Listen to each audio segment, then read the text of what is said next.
Padre, te damos gracias en el nombre de Jesús. Señor, te bendecimos por este día que tú nos permites estar en tu casa. Señor, bendice a los que están conectados a través de las redes sociales. Señor, te damos gracias por los que pudimos llegar, Señor. Te pedimos por aquellos que tuvieron problemas para salir, manejar, Señor, en medio de la tormenta. Pero te damos gracias por cada persona, Señor, que de alguna manera tu palabra los va a alcanzar, y te damos gracias por este día, Señor, por lo bueno que tú eres, Señor. Te damos gracias por todo, mi Dios, y lo ponemos en tus manos. Te pedimos que seas tú el que nos hable, que nos haga entender tu palabra, Señor. Gracias por lo bueno que eres, Señor, en el nombre de Jesús. Amén. Bueno, el domingo pasado empezamos el tema de las finanzas, de los diezmos, y decíamos que una de los principios que Dios establece para dar el diezmo es la gratitud. O sea, damos a Dios por gratitud. O sea, yo sé que hay mucho, cuando habla uno del tema del diezmo, muchas veces ha habido abuso de gente que dice que si tú no diezmas vas a perder la salvación, que si tú no diezmas es que no eres cristiano. Y bueno, hay tantas cosas que la gente dice. Hay gente que enseña que el dinero le habla. Hay un video donde hay una persona que está supuestamente predicando en una iglesia y agarra un billete y dice: este billete me está hablando. Y dice que esta persona que dio el billete es tacaño. Entonces tratan de manipular la fe de la persona, y realmente la palabra es clara cuando habla del tema del diezmo y de la ofrenda. Hay una mezcla de gratitud y de otros principios que lo vamos a ir viendo a lo largo del tema. Pero tenemos que entender que cuando la Biblia nos habla del diezmo en la época de Abraham y de Jacob, siempre fue un acto de gratitud. No se daba porque había una ley establecida. Sin embargo, con el recorrer del tiempo, dice la palabra que 70 personas llegaron, de los descendientes de Jacob, llegaron a Egipto, y allí la nación creció hasta ser más de 2 millones de personas, y ahí se volvieron esclavos. Y cuando ellos claman para que Dios los liberte, Dios hace milagros y hace las plagas, y Dios liberta al pueblo de Egipto y Dios lo adopta como su pueblo. Entonces, en ese momento, de ser Faraón el rey de los judíos, se convierte ahora Dios en el rey de los judíos. Y en este momento todo cambia, porque Dios, como decíamos al principio, establece con el pueblo judío lo que se llama un pacto de vasallaje. Es un pacto entre un rey y un siervo, un vasallo, un esclavo. Entonces Dios establece diferentes normas, diferentes reglas a través de las cuales la nación tiene que vivir. O sea, siempre la relación entre Dios y el pueblo, las normas son unilaterales. Es decir, Dios establece las normas y el pueblo tiene que estar obedeciéndolas. Entonces Dios le establece este documento de pacto de vasallaje, y el documento, la primera parte del documento legal que era común usar en diferentes lugares, hay, digamos, en la historia de Mesopotamia, de todas esas culturas, cada vez que un rey peleaba con otro rey y lo vencía, el rey vencedor escribía un documento legal y establecía normas al rey vencido de cómo tenían que hacer la relación de ellos. Y en el documento legal, la primera parte decía: yo soy el rey fulano de tal y te estoy perdonando la vida. Ahora estas son las normas que tienes que seguir para tener una buena relación conmigo. Entonces Dios hace lo mismo. Cuando el pueblo es rescatado de Egipto, se vuelve esclavo ahora de Dios, y Dios le dice: yo soy Jehová tu Dios. Y le dice lo que hizo por ellos, que te saqué de la tierra de Egipto. Y luego él empieza a decir que en la nueva relación el pueblo tiene que tener lealtad a Dios. Dice: no tendrás dioses ajenos, ni imagen, ni semejanza de lo que hay arriba en el cielo, ni abajo en la tierra, ni debajo. O sea, no hay ni nada, no puede haber una relación dual, tiene que ser solamente con Dios la relación. Entonces, en medio de esas normas que Dios establece al pueblo, son 613 leyes que Dios establece al pueblo. Dios establece entonces ahora un impuesto. Estaba investigando, y este tema de los impuestos empezó más o menos en los años 3500 antes de Cristo. O sea, ya en esa época, cuando Abraham dio el diezmo a Dios, ya habían pasado 1500 años que esa costumbre de dar impuesto a los reyes estaba establecida. Entonces Dios, como rey del pueblo judío, le establece un impuesto. El 10% de todo lo que el pueblo producía tenía que dárselo a Dios. Y en este momento la cosa cambia, porque de ser un principio de gratitud, ahora Dios lo establece como una norma, como una regla. O sea, Dios quiere que el pueblo entienda que ahora ellos tienen una responsabilidad, sí, de gratitud, pero tiene que haber un compromiso con Dios, tiene que haber un acto de obediencia a Dios. Ahora no se trata si el pueblo quiere o no quiere darlo. No se trata si el pueblo es o no agradecido. Dios dice, tienen que darme el diezmo porque yo soy el rey de ustedes. Entonces hay varias cosas que, que la Biblia nos enseña. Si usted va conmigo, por favor, al libro de Nehemías, capítulo 10. Nehemías, capítulo 10.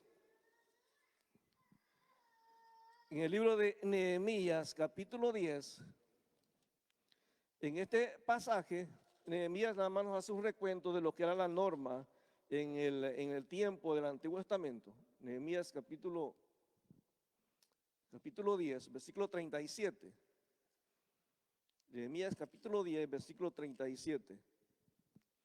Dice en este pasaje, dice, desde el versículo 36, asimismo los primogénitos de nuestros hijos y de nuestros ganados, como está escrito en la ley, y que traeríamos los primogénitos de nuestras vacas y de nuestras ovejas a la casa de nuestro Dios, a los sacerdotes que ministran en la casa de nuestro Dios, que traeríamos también las primicias de nuestras masas y nuestras ofrendas y del fruto de todo árbol, y del vino y del aceite para los sacerdotes, a las cámaras de la casa de nuestro Dios, y el diezmo de nuestra tierra para los levitas, y que los levitas recibirían la décima de nuestras labores en todas las ciudades. O sea, Nehemías ya está al final de la historia del Antiguo Testamento, y Nehemías dice, la costumbre era que el pueblo traía el diezmo y lo entregaba a los levitas para el mantenimiento del templo. Eso era lo que Dios estableció desde el principio. Ahora, hay que entender que para Dios, este tema del diezmo, Dios estableció varios principios importantes. Por ejemplo, si usted va conmigo al libro de Levítico, capítulo 27, Levítico, capítulo 27, aquí el Señor nos dice que para Él la cuestión del diezmo tenemos que entender que es algo que es puesto aparte para Dios. O sea, tenemos que entender que el diezmo no es para el pastor, el diezmo no es para la iglesia, el diezmo es para Dios. Es una ofrenda, es un reconocimiento de la autoridad de Dios. Entonces, en Levíticos capítulo 27, vean lo que dice la palabra en estos versículos. Y vamos a ir a lo largo del estudio viendo algunas también excusas que muchas veces nosotros, o que he escuchado por ahí. Levíticos capítulo 27, versículo 30. 27, versículo 30. Dice, y el diezmo de la tierra, así de la simiente de la tierra como del fruto de los árboles, de Jehová es cosa dedicada a Jehová. Es decir, el diezmo no se lo damos a la iglesia, el diezmo no se lo damos al pastor, ni a los ancianos, ni a la junta, se lo damos a Dios, es dedicada a Dios. Pero en el versículo 32 dice, y todo diezmo de vacas o de ovejas, de todo lo que pasa bajo la vara, el diezmo será consagrado a Jehová. Por alguna razón, que no les sé explicar, en el versículo 30 y en el versículo 32, la palabra que dice ahí, dedicada a Jehová, y en el versículo 32, consagrado a Jehová, es la misma palabra, que es la palabra que habla de santificación, de separar algo para el uso exclusivo. Es decir, que el diezmo era para uso exclusivo de Dios.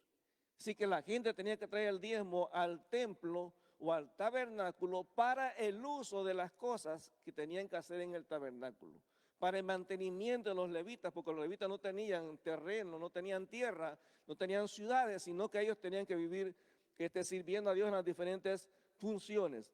Entonces, la palabra nos dice que incluso, usted nota en el versículo 30, cuando dice que el diezmo de la tierra habla de los frutos, de los cultivos, pero en el versículo 32 habla de los animales.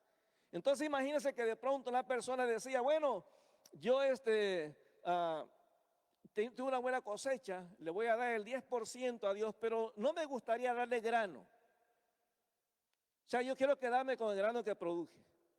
Entonces yo sé que tengo que dar el diezmo a Dios. Dios dice, está bien, quédate con el grano, pero entonces hay un impuesto sobre el diezmo. Si usted nota en el versículo 31 lo que dice. O sea, usted puede quedarse con el diezmo, pero dice, cuando te quedes con el diezmo, significa que ahora te endeudas conmigo porque el diezmo no es tuyo, es mío.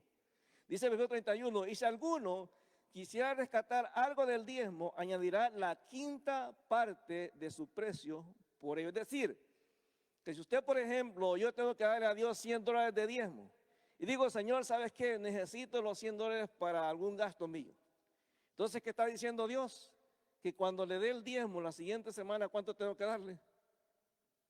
No. ¿Cuál es la quinta parte, el 20%? Serían $120. ¿Por qué? Porque Dios dice, no, el diezmo es mío. O sea, tú lo puedes usar, pero en este tiempo Dios establece al pueblo la ley de que el pueblo tiene que recordar en todo momento que el diezmo le pertenece a Dios. La palabra santo, dedicado, significa que no podemos darle un uso personal al diezmo. El diezmo le pertenece a Dios. Tampoco el diezmo tenemos que entender que es algo que solamente le pertenece al Señor. En Deuteronomio capítulo 14, versículo 22. Deuteronomio capítulo 14, versículo 22. Aquí la Biblia usa una palabra que normalmente nosotros en español no usamos. Deuteronomio capítulo 14. Deuteronomio 14. Hay una palabrita acá que se usa que la mayoría de nosotros no usamos. Versículo 22. 14, versículo 22. ¿Lo tienen, hermano? ¿Qué dice ahí la palabrita esa? Indefectiblemente diezmarás todo el fruto el producto del grano y que rindiere tu campo cada año.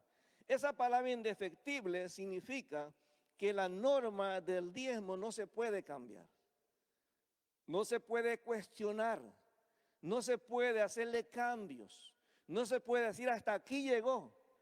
O sea, esa palabra significa que la ley que Dios establece en cuanto al diezmo como rey del pueblo judío es algo que permanece para siempre, no se puede cambiar. No podemos empezar a decir, es que eso es del Antiguo Testamento, hermano. Si el diezmo es del Antiguo Testamento, entonces deje de estar diciendo que Jehová es nuestro pastor, porque eso es del Antiguo Testamento. Deje de estar diciendo que cuando pasemos por las aguas no nos pasará nada, y cuando pasemos por el fuego no nos va a quemar, porque eso es del Antiguo Testamento. Deje de decir también que Jehová es el Jehová de la paz y que siempre está con nosotros, que es Jehová nuestro pastor, pues que todo es del Antiguo Testamento. O sea, las leyes que Dios ha establecido se permanecen para siempre. Entonces la palabra indefectible significa que es eterno, que no se puede cambiar, no se puede borrar. O sea, nuestras opiniones las podemos tener, pero de todas maneras, Dios dice, el diezmo permanece para siempre. Ahora, una de las excusas, una de las razones que a veces las personas han dicho para no dar diezmo, es que dicen, no, pero es que la comunidad judía, el pueblo judío eran agricultores y ganaderos. Entonces lo que traían de ofrenda o de diezmo a Dios era parte de la cosecha y parte de los animales, porque en ese tiempo no existía dinero. ¿Cuántos han escuchado esa excusa? O sea, dice, no hay que dar diezmo porque lo que daban realmente era parte de la cosecha o parte de los animales. Pero yo quiero que vaya conmigo, siempre allí en el capítulo 14, en el versículo 23. Deuteronomio capítulo 14, versículo 23. Estábamos en el 22. Dice, indefectiblemente diezmarás todo el producto de grano que rindiere tu campo cada año. Pero hermano, recuérdese, mucha gente judía no vivía ahí cerca. Mucha gente vivía lejos, se había ido a vivir a otros países. Pero eso no nos excusaba de dar el diezmo. Entonces Dios dice, establece la norma acá, versículo 23, y comerás delante de Jehová tu Dios en el lugar que él escogiere para poner ahí su nombre, el diezmo de tu grano, de tu vino, de tu aceite y las primicias de tus manadas. Es decir, hermano, si usted tenía 10 botellas de vino, tenía que traer una al templo, porque una era del Señor.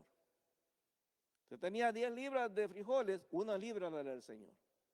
Pero usted dice, ¿cómo voy a traer el grano o lo que tengo para darle a Dios desde una distancia muy grande? Entonces dice ahí en el versículo 23, comerás delante de Jehová tu Dios en el lugar que él escogiere para poner ahí su nombre, el diezmo de tu grano, de tu vino, de tu aceite y las primicias de tus manadas, o sea, los animales y de tus ganados, para que aprendas a temer a Jehová tu Dios todos los días. Es decir, cuando yo le daba a Dios, estoy demostrando que tengo respeto, que que reconozco la posición de Dios como Señor de mi vida. Versículo 24. Y si el camino fuera tan largo que no pueda llevarlo, o sea, no va a poder traer un montón de animales de lejos o cargando un montón de sacos de grano, porque la distancia es muy grande. Dice, si el camino fuera tan largo que no pueda llevarlo por estar lejos de ti, el lugar que Jehová tu Dios hubiera escogido para poner en él su nombre, cuando Jehová tu Dios te bendijere, entonces lo venderás. ¿Y guardarás? ¿Qué va a guardar, hermano? O sea, si existía el dinero en ese tiempo. Dice, guardarás el dinero en tu mano y vendrás al lugar que Jehová tu Dios escogiere. Y darás el dinero por todo lo que deseas, por vacas, por ovejas, por vino, por sidra y por cualquier cosa que tú deseares. y comerás ahí delante de Jehová tu Dios y te alegrarás tú y tu familia. O sea, para el pueblo Dios le estableció que el tiempo de dar el diezmo era un tiempo de alegría, era un tiempo de celebración, es un tiempo en el cual el pueblo se regocijaba porque Dios había sido bueno con ellos. Entonces, sí existía el dinero en ese tiempo. Sin embargo, Dios sabe que como seres humanos muchas veces tenemos maneras de buscar cómo evitar darle lo que a Dios le corresponde. De hecho, yo he escuchado gente que dicen, bueno, yo no doy el diezmo en la iglesia en la que estoy ahorita, pero se lo mando a la iglesia donde estaba en mi país. Usted puede mandar ofrendas a la iglesia donde estaba en su país, pero es ilógico que usted vaya aquí a la Harvey's a comprar hamburguesas y le diga al muchacho que le va a cobrar, mira, yo me gustan las hamburguesas de Harvey's, pero voy a ir a pagarle a McDonald's las hamburguesas que tú me dices. O sea, es ridículo. Usted paga donde recibe la comida. O sea, y no tiene nada que ver que usted no bendiga a otra iglesia. Claro que sí. Pero usted tiene que dar el diezmo en el lugar donde Dios lo ha puesto. En la iglesia donde está, cualquiera que sea. Si usted se va, por ejemplo, algún tiempo de Getsemaní, se va a su país, o sea, tú tienes que dar el diezmo en la iglesia donde está sirviendo. En la iglesia donde está en ese momento. Entonces dice la palabra en Malaquías capítulo 3, versículo 6. Malaquías capítulo 3, versículo 6. En este pasaje, el Señor nos lleva a entender varios principios importantes. Para Dios necesita que entendamos que el diezmo es una cuestión espiritual. Porque hay personas que piensan que el diezmo te exime o te libera de toda responsabilidad delante de Dios. Hermano, la ofrenda es importante, pero la ofrenda jamás puede estar en lugar de lo que es mi vida, mi relación espiritual con Dios. Es más, Dios dice en el Nuevo Testamento, lo vamos a ver después, que cuando yo tengo un problema con alguien, tengo que dejar mi ofrenda en el altar e ir a arreglar las cosas con esa persona. O sea, Dios espera que entendamos que la ofrenda sí tiene o el diezmo tiene su lugar, pero nunca va a reemplazar lo que es mi relación, mi vida espiritual con el Señor. Entonces, Malaquías capítulo 3, ¿sabe que Malaquías es un libro donde Dios confronta al pueblo con el estilo de vida que tenías? Y en el capítulo 1 nos muestra cómo Dios le dice al pueblo que ellos desprecian a Dios. Ellos veían el servicio a Dios como una carga. O sea, veían las cosas que hacían a Dios como si realmente no tuviera valor lo que estaban haciendo. Pero en Malaquías capítulo 3, en el versículo 6, Malaquías capítulo 3, versículo 6, dice, porque yo Jehová no cambio, por esto hijos de Jacob no habéis sido consumidos. O sea, Dios lo que entra diciéndole al pueblo, que si Dios cambiara, tuviera cambios de humor cada vez que nosotros tenemos actitudes incorrectas delante de Dios, hace tiempo que hubiéramos sido consumidos. Dice el versículo 7, desde los días de vuestros padres os habéis apartado de mis leyes y no las guardasteis. Dice, vuélvanse a mí, yo me volveré a ustedes, ha dicho Jehová de los ejércitos. Lo que Dios está diciéndole al pueblo acá es como que Dios ve la actitud del pueblo de no darle lo que a Dios le corresponde. Es como que el pueblo le está dando la espalda a Dios. Como el pueblo está teniendo una actitud irreverente delante de Dios. Es como, por ejemplo, aquí está el altar de Dios y nosotros viviéramos nuestra vida dándole siempre la espalda a Dios.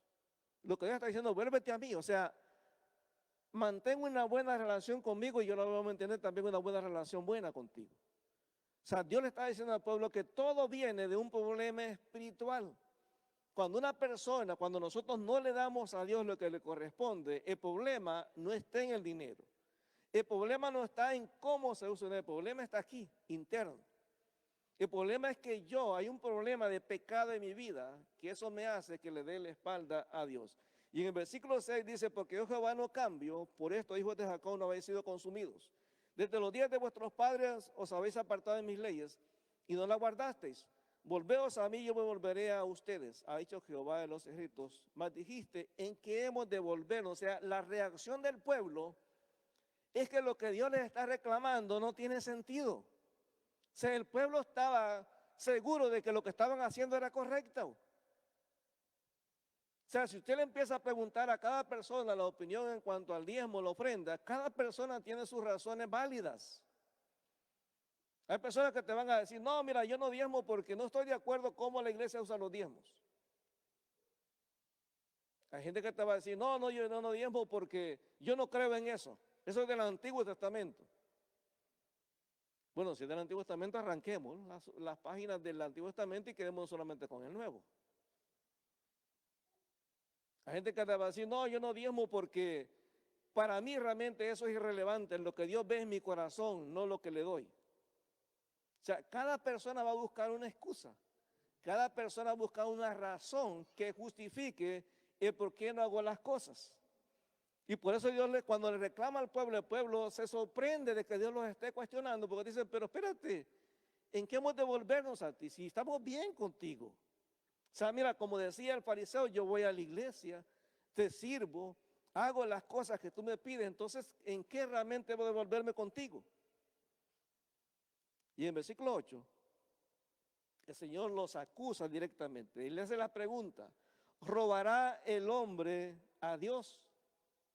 Y la respuesta normal que uno diría, pues no, claro que no, ¿cómo uno le va a robar a Dios? Entonces Dios los acusa y los confronta y dice, pues vosotros me habéis robado. O sea, los acusa de ladrones. ¿Por qué? Porque el diezmo no nos pertenece a nosotros, el diezmo le pertenece a Dios. Cuando nosotros, hermano, mire, en la sociedad que nosotros vivimos, ¿qué pasa? Cuando si usted, por ejemplo, decide en un momento, bueno, yo a partir de ahora no estoy de acuerdo con el gobierno de Quebec, ya no voy a pagar impuestos. Hermano, lo van a agarrar en algún momento. A nosotros esta semana nos llegó ahí un cobro del 2023, hermano. Con el gobierno nunca te escapas. Hay hermanos aquí que les ha llegado a veces una carta del gobierno que dice, bueno, usted dio diezmos en la iglesia de Getsemaní, necesito que usted me mande el comprobante de que es real. O sea, con el gobierno los diezmos, para ellos es sagrado eso, hermano. Hay una persona que en una iglesia la descubrieron, la persona había declarado que ella había dado una ofrenda, un diezmo de $10,000 en ese año. Y claro, cuando lo puso en la declaración de impuestos, eso le salió bien, porque le dieron un descuento bastante fuerte. Pero resulta que el gobierno, cuando ve la cantidad, lo que hace es mandarle una carta y decirle, bueno, necesito que usted me mande el comprobante de que realmente esa iglesia recibió y que me manden el número de calidad, porque no lo veo en ninguna parte. Y cuando la persona va donde el contable le dice, pero mire, este recibo que usted tiene aquí, eso no sirve porque no tiene un número de caridad. Entonces tiene que ir con la iglesia donde usted dio el diezmo o la colaboración, la donación para que le den el recibo. El problema es que la iglesia no tenía este número de caridad. Y al final de cuentas sale a la luz que lo que la señora le había dado a esta persona de esta iglesia, le había dado $2,000 en cash, en efectivo, para que la iglesia le diera un recibo de que realmente había dado 10,000. Cuando ella no puede probar al gobierno, el gobierno a la iglesia no le hace nada, porque la iglesia es una iglesia fantasma que no existe. El gobierno la multa por haber hecho fraude al gobierno de declarar lo que era falso, le hace que regrese todo lo que tenía que haber pagado como impuestos y queda fichada de por vida de que es una fraudulenta. Bueno, con Dios es lo mismo, hermano. Usted al gobierno no le puede discutir, usted no puede decirle a Trudeau, no, lo que has hecho es malo, has sido un mal primer ministro, entonces no voy a pagar impuestos. No, hermano, al gobierno no le importa la opinión suya. El gobierno lo que quiere es mire, en la pensión, Quebec te cobra un montón de dinero y lo que te da de pensión es algo bien poquito. Y usted puede discutir lo que quiera con el gobierno y no va a cambiar nada. Entonces Dios dice, el diezmo me pertenece, cuando tú no me lo das, me estás robando. Y fíjate que Dios incluye las dos cosas, diezmos y ofrendas. Porque las ofrendas tampoco eran voluntarias completamente, hermano. Las ofrendas tenían que entregarlas. El pueblo judío los hombres tenían que venir 3 veces al templo o al tabernáculo, 3 veces en el año, no importa en qué parte estuvieran del mundo, para entregar las ofrendas a Dios. Y le dice, ustedes son ladrones, me han robado, o sea, son unos sinvergüenzas. Y el pueblo pregunta, fíjense la pregunta que la gente le hace en el versículo 8, dice, ¿en qué te hemos robado? O sea, el pueblo estaba tranquilo, realmente estamos haciendo las cosas bien. O sea, nosotros como seres humanos nos cuesta reconocer cuando estamos haciendo algo malo. Siempre hay alguien que está haciendo es otros los culpables. Son otros. O sea, yo me puedo convencer, Señor, mira, yo gano tanto gano $1000 en la semana y te doy 20. Y usted dice, no, pues yo ya estoy cumpliendo. Pero si soy honesto, eso no es el diezmo. Yo puedo tratar de engañarme, de decirle a Dios, no, Señor, mira, si esto es lo único que te puedo dar, tú sabes que es lo único que te puedo dar. Sí, pero usted no deja de hacerse sus uñas, ni de pintarse el pelo, ni de viajar a su país. O sea, para eso nunca tenemos escasez. Dios dice, no, yo sé que lo que estás haciendo es un robo.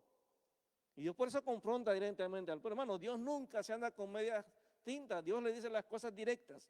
Ustedes me han robado. Y el pueblo le pregunta, el pueblo se hace como el inocente, ¿en qué te hemos robado? Y le dice, en sus diezmos y ofrendas. O sea, Dios los confronta directamente. Entonces el versículo 9 es interesante. Porque muchos han dicho que un cristiano, un hijo de Dios no puede ser maldito. Bueno, vea el versículo 9 lo que dice. Dice, malditos sois con maldición porque ustedes, la nación toda, o sea que nadie se salvaba, me han robado. Y es interesante porque el sentido de este versículo no es que Dios te va a maldecir, sino que el sentido es que Dios va a quitar la bendición de tu vida. Así como tú eres de tacaño con Dios, Dios va a ser tacaño contigo. Así como tú piensas que estás haciendo las cosas correctas, Dios va a decir, bueno, esa es tu opinión. Entonces yo te retiro mi bendición,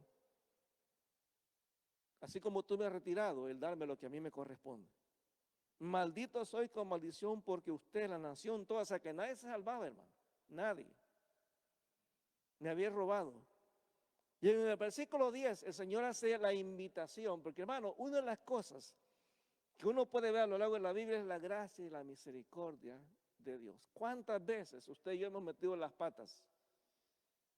Y cuando llegamos delante de Dios y nos humillamos, Dios siempre nos perdona. La Biblia dice, si confesamos nuestros pecados, Él es fiel y justo para perdonarnos y limpiarnos de toda maldad. Hermano, a veces incluso que nuestra infidelidad, nuestro robo del diezmo, Dios sigue siendo fiel con nosotros. Y no nos ha faltado comida, no nos ha faltado salud, no nos ha faltado las bendiciones que vemos todos los días. Usted se puede sentar en su casa con un buen plato de sopa o de caldo. Puede ir a su trabajo y regresar. Puede ver que sus hijos van y regresan de la escuela. Puede ver que su esposo o su esposa va al trabajo y regresa con bien. Bendiciones de Dios. Dios nunca nos quita la bendición. Pero podríamos ser más bendecidos si fuéramos honestos con Dios. Versículo 10 dice, traer los diezmos al alfolí. El alfolí es un granero, es un lugar donde acumulaban los granos, las cosas que la gente le llevaba. Traer los diezmos al alfolí y hay alimento en mi casa. ¿Por qué? Porque Dios lo que está enseñando desde el principio es que los diezmos serán usados para el mantenimiento de su casa. Bueno, este edificio no se paga solo. Nosotros aquí pagamos, gracias a Dios, solamente 2.600. Pero hay iglesias aquí en Montreal que hemos sabido, y pastores que yo conozco, que pagan $6,000 o $8,000 de renta al mes. Y no tienen como nosotros parqueo allá atrás. No tienen como nosotros una cocina completa. No tienen como nosotros un lugar exclusivo. Pero aquí no hay más gente, hermano, solamente nosotros. La gente que, hermano, se la ve difícil. Yo he conocido pastores que las iglesias están en juicio con la ciudad porque no sabían que cuando usted paga un local comercial, después de que pase los $30,000, usted tiene que pagar TPS, que es el impuesto federal, tiene que pagárselo a la ciudad. Y hay iglesias que están en juicio porque no sabían y estaban rentando, y cuando la ciudad vio que no pagaban los impuestos, los metió a corte. O sea, Dios es bueno, hermano, con nosotros. Entonces, Dios nos dice claramente que cuando nosotros le damos los diezmos para que la casa de Dios se mantenga, para que aquellos que estamos en el ministerio nos mantengamos. Dice, hay alimento en mi casa y probadme ahora en esto, dice Jehová de los ejércitos, y si no, os abriré la ventana de los cielos y derramaré sobre ustedes bendición hasta que sobreabunde. Dice, pruébame. Porque una de las razones por las veces en las que no damos el diezmo, porque dice, no, es que no me ajusta. O sea, no tengo lo suficiente. Y una de las cosas, por ejemplo, que le aprendí a Adriana, ella me decía, no, el diezmo, a mí me decía mi mamá, que lo primero que se aparta es el diezmo. Ya después vemos cómo pagamos el resto de cosas. O sea, a mí me costó aprender eso. Pero lo primero es el diezmo, lo que le corresponde a Dios. Y después, hermano, Dios hace maravillas. Nosotros hemos visto infinidad de veces la fidelidad de Dios. Infinidad de veces. Cosas que a veces uno dice, realmente, Señor, ni siquiera te lo pedí. Yo le contaba que en una oportunidad que habíamos ya terminado nuestro ministerio en una de las iglesias en las que habíamos estado, estábamos trabajando pues en diferentes, yo en la construcción, Adrián en otras cosas, y no teníamos realmente dinero de suficiente. Y me acuerdo que en un momento determinado Anthony y María estaban pequeños, tenían como 10 y 8 años, y querían ir a McDonald's. Y uno dice, pues McDonald's no es muy caro, pero para nosotros realmente no teníamos el dinero para ir a McDonald's. Y McDonald's quedaba a media cuadra, o sea, de la ventana de nosotros se veía el McDonald's. Y yo decía, papá, queremos ir a McDonald's a comer, y realmente no teníamos dinero. Y solamente decirle, Señor, ¿sabes cómo quisiéramos llevarlos? Pero no podemos. Y en ese momento suena el teléfono. Y una hermana de la iglesia dice, hermano, pastores, ¿qué están haciendo? Estamos aquí en la casa. Dice, oiga, dice, ahorita paso por usted o váyanse al McDonald's y nos vemos ahí. Que voy a llevar los niños que yo estoy cuidando para que pues, quieren jugar con Anthony y con Marali. Hermano, llegamos y comieron de todo. Esa es la misericordia de Dios. Otro día queríamos comer pizza, una pizza que era muy exclusiva, que era cara y no teníamos dinero igual. Igual nos llaman, mire, ahorita pasamos por usted, vamos a ir a tal lugar a comer pizza. Y uno dice, esa es la gracia de Dios. O sea, Dios nunca nos desampara. Dios dice, pruébame. O sea, ten la confianza de que yo voy a proveer. Ten la confianza de que voy a tener cuidado de tus necesidades. Dice, traer los diezmos al alfolí y hay alimento en mi casa. Y probadme ahora. O sea, Dios te lanza el reto. Dios nos dice, a ver, pruébame. Pruébame. Deja de demostrarme hasta dónde puede llegar, porque dice que no dice que nos va a bendecir. Dice que la bendición va a ser sobreabundante, porque dice, abriré las ventanas de los cielos y derramaré sobre ustedes bendición hasta que sobreabunde. O sea, voy a tener mucho más. Y aquí, hermano, no se trata de empezar a decir, bueno, yo voy a sembrar. Voy a darle $100 a Dios todas las semanas y yo sé que como Dios me va a multiplicar, me va a dar 10 veces más. Y entonces me va a dar a cambio $1000. No, hermano, no venga a hacer negocios con Dios. Hay que darle a Dios sin esperar nada a cambio. Le damos porque ya recibimos. Porque ya Él nos dio, ya fue bueno con nosotros. Versículo 11 dice, reprenderé también por ustedes al devorador y no destruirá el fruto de la tierra, ni vuestra vida en el campo será estéril, dice Jehová de los ejércitos. Todo lo que hagamos, hermano, todo lo que hagamos va a prosperar. Todo lo que hagamos va a ser duplicado. Y todas las naciones, versículo 12, les dirán bienaventurado porque serán tierra deseable, dice Jehová de los ejércitos. Y lo que Dios realmente está en resumidas cuentas diciendo acá es, la bolita está en tu campo. Yo te lanzo el reto, pruébame. Demuéstrame realmente que crees, porque hermano, una cosa es decir, Jehová es mi pastor y nada me faltará. Y una cosa es demostrarlo en el día a día. Y Dios no quiere que estemos tratando de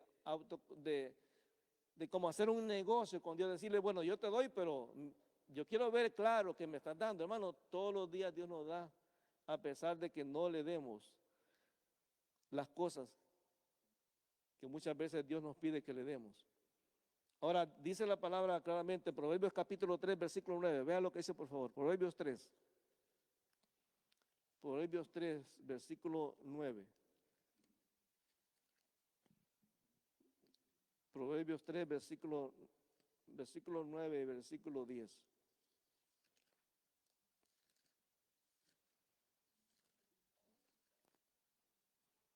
Proverbios 3, versículo 9 y versículo 10.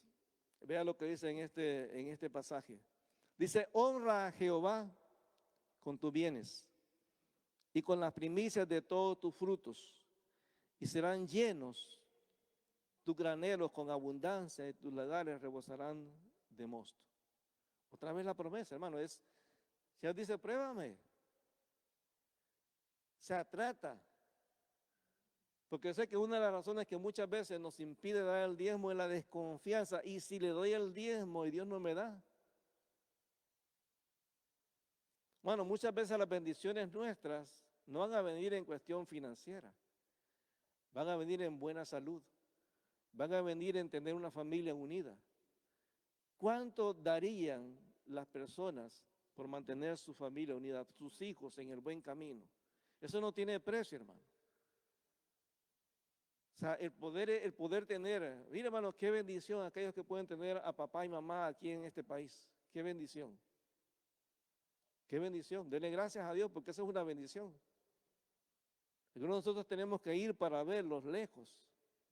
Dele gracias por esa persona con la que usted comparte su vida, por ese esposo o esposa. Dele gracias por sus hijos. Dele gracias por sus papás, porque son bendición de Dios. O sea, cuando le damos el diezmo a Dios, hermano, lo que estamos haciendo es demostrarle a Dios que somos obedientes. No solamente somos agradecidos, sino como Dios ha establecido una ley, un impuesto, como hijos de Dios, como pueblo de Dios. Él es el Rey de Reyes y Señor de Señores, y Él nos pone un impuesto. Cuando le damos el diezmo, estamos reconociendo que Él es el que manda en nuestra vida. Por eso cuando le damos, no le estamos dando algo que nos pertenece. El diezmo no nos pertenece a nosotros, el diezmo le pertenece a Dios. Pero recuérdese, hermano, nosotros podemos inventar la excusa que sea, pero a final de cuentas, esta es una cuestión espiritual. Cuando yo no le doy el diezmo a Dios, estoy desconfiando de que Dios me vaya a bendecir. Cuando yo no le doy el diezmo a Dios, estoy diciendo, Señor, yo prefiero hacer las cosas a mi manera. Yo prefiero mejor estar seguro, como dice el dicho por ahí, más vale pájaro en mano que ver un ciento volar. O sea, yo prefiero mejor tener los $100 que puedo ir a comprar algo, a decir, bueno, ¿y qué tal si Dios nunca me regresa los $100? Hermano, Dios siempre nos da mucho más de lo que realmente nosotros nos merezcamos. Si, como decíamos el domingo pasado, si hacemos las cuentas de todo lo que Dios nos da todos los días, hermano, la salvación. Ayer veíamos un testimonio de una hermana, ella es iraní, y el que estaba entrevistando estaba emocionado y dice, realmente Dios es grande. Porque esta persona, ella está casada con creo que es chileno o argentino. Y ella dice que ellos eran pues musulmanes muy de hueso colorado, ¿no? Sí, muy fanáticos. Y dice que una tía de ella vino desde Inglaterra y entonces les empezó a compartir del evangelio. Dijo, no, Jesús es Dios, no es un profeta. Y ellas estaban molestos, pero no la acusaron. Pero dice que un día esta muchacha va a Alemania a visitar a su tío y resulta que el tío ya se había convertido. Y ahí ella tiene un encuentro personal con Jesús. Ella no tiene una Biblia, ella no sabe realmente lo que la Biblia dice, pero todo su mensaje es Jesús es Dios. Ella llega al aeropuerto y empieza a hablarle a todo el mundo, el aeropuerto en Irán, empieza a hablarle a todas las personas que encuentra de que Jesús es Dios. Cuando la hermana de ella la escucha, le dice, cállate porque te van a matar. Ella empezó a compartir el evangelio con la familia y todos le dicen que estás loca. Pero un día, 6 meses después de que ella había regresado a Irán, dice que la mamá estaba en su cuarto. Era una persona muy entregada a las cosas del Corán. Ella enseñaba el Corán, había estudiado incluso en la universidad cómo enseñar el Corán. Dice que estaba la mamá de esta muchacha en su cuarto teniendo su tiempo de rezo. El quinto rezo que hacen, parece que son 5 veces los que oran los musulmanes. Ella estaba haciendo su rezo cuando se le aparece en el cuarto un hombre de blanco. Y el hombre de blanco dice que ella se espanta porque le dice, yo soy el camino, la verdad y la vida. Quiero que creas en mí. Ella cuando ve la visión esa sale corriendo del cuarto y llega a la sala temblando. Y le pregunta a la hija, ¿qué es eso? Mira, acabo de ver un hombre ahí que me dijo que yo soy el camino, la verdad y la vida. Esta muchacha tenía muy poco conocimiento de la palabra. Entonces dice, pero yo he leído en algún lado creo que en el Evangelio de Juan, que dice algo así, cuando se lo muestra, la mamá le dice, estoy lista, estoy lista. Dice, mamá, ¿tú quieres declarar en este momento que Jesús es Dios? Dice, sí quiero. Ahora dice, que un musulmán declare que Jesús es Dios implica que tu vida a partir de ahora puede correr peligro de irte a la cárcel. Solamente por tener una Biblia son 8 años. Y ella dice, y se empezaron a convertir, porque en ese momento que están en ese momento de conversión, llega el papá y se convierte. Llega el hermano y se convierte. Es la gracia de Dios. Cuando le damos a Dios, hermano, no le estamos pagando a Dios por las bendiciones, estamos reconociendo que Él ha sido bueno con nosotros. Por tanto, el diezmo es una muestra de gratitud y un acto de obediencia. Y cada uno, hermano. O sea, al final de cuentas, el que pierde cuando nos damos el diezmo somos nosotros mismos. Porque Dios dice, pruébame, pruébame. Y vas a ver cómo yo abro las ventanas de los cielos, como que Dios dice, tú me das una gota de agua, yo voy a abrir las ventanas de los cielos y voy a dar bendición hasta que ya diga, ya Señor, ya no quiero más. Ya es suficiente bendición me has dado. Es demasiada la bendición que tengo. Mas dice la Biblia que la misericordia de Dios es nueva cada mañana. Ahora Isabel, que ahora que es abuela, ¿sí va? Esa es una bendición, que la bebé vino bien, completa. Esta semana nacen los gemelos, el viernes, ¿verdad? El martes, ya, pasado mañana, vienen los gemelos. Es bendición de Dios, hermano. O sea, ¿qué precio puede darle a una madre cuando ve a su bebé que nació bien? Hermano, eso no tiene precio. Eso no tiene precio. Entonces, realmente cuando le damos a Dios, no estamos dando algo que Dios no se haya ganado realmente. Estamos dando lo que le corresponde a Dios. Y yo quiero que en esta mañana, en este día, usted haga conmigo una oración. Y que le digamos a Dios que Él realmente, con su Espíritu Santo, nos lleve a esa comprensión de que cuando le damos a Él, estamos realmente siendo no solamente agradecidos, sino también obedientes. Entendiendo que, hermano, todo lo que tenemos le pertenece a Dios. Todo lo que tenemos lo hemos recibido por gracia. Todo lo que tenemos, Dios todos los días nos multiplica a pesar de que no lo merezcamos. Padre, te alabamos en el nombre de Jesús. Mi Dios, te damos gracias, porque la salvación, Señor, es una muestra de tu misericordia. La salvación es una muestra de tu fidelidad. La salvación es una muestra de que siempre estás ahí, Señor.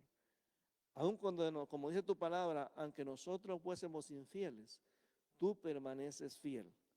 A pesar, Señor, de que muchas veces hemos sido infieles contigo y no te hemos dado lo que a ti te corresponde, tú nunca nos has abandonado. Siempre ha habido comida en nuestra mesa. Siempre ha habido, Señor, unidad en la familia. Siempre ha habido, Señor, salud. Gracias porque tú nos has guardado de infinidad de accidentes en la carretera. Gracias, Señor, porque hemos visto a nuestras familias ir y regresar de la escuela, del trabajo, Señor. Esa es bendición, Señor. Cada vez que vamos por la carretera y vemos accidentes, vemos tu mano poderosa, Señor, guardando a nuestras familias. Ayúdanos a entender que lo que te damos, Señor, es algo tan pequeño comparado con todas las bendiciones que tú derramas en nuestra vida todos los días. Señor, en el nombre de Jesús, ayúdanos a ser agradecidos. Ayúdanos a ser agradecidos. No solamente ser agradecidos, también ser obedientes, Señor. Es una ley que tú has establecido en tu palabra. Es algo que es indefectible, no se puede cambiar.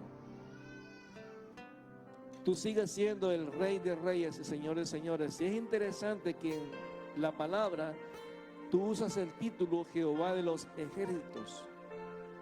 Ese es el título que tú usas, Señor, para la guerra. Sabes, Padre, estamos todos los días en una guerra espiritual, pero tú siempre estás cerca de nosotros como un poderoso gigante. Padre, gracias por esa salvación que tú nos has dado, Señor. Gracias por ese perdón que tú nos has dado. Gracias porque nunca nos has dejado, Señor. Gracias porque a pesar de ser como somos, nunca, Señor, nunca nos has dado la espalda. Dice la palabra que tú nos bendices conforme a tus riquezas en gloria. Dice tu palabra que toda dádiva, todo don perfecto viene de ti, Señor.